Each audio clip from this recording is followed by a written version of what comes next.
how to set up a group cart in Instacart. If you want to set up a group cart, also called a family cart in Instacart, you will have to create a family account and then invite other members to join.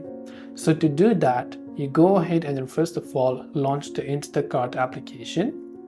Then what you have to do is tap on the account icon located at the top right hand side of the screen.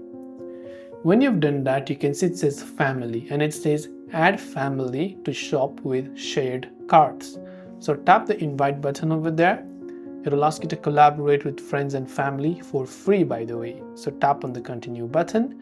Now you've simply created a family number. Now you can simply type in the family member's name over there. Then you can simply invite that person over here.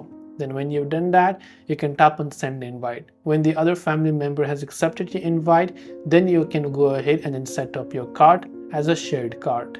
This way you can go ahead and then basically set up a group cart in Instacart. I hope the video helped you out. If you have got any further questions, feel free to also leave them down in the comment section below. As always, thanks for watching till the very end of this tutorial and see you soon in the next video.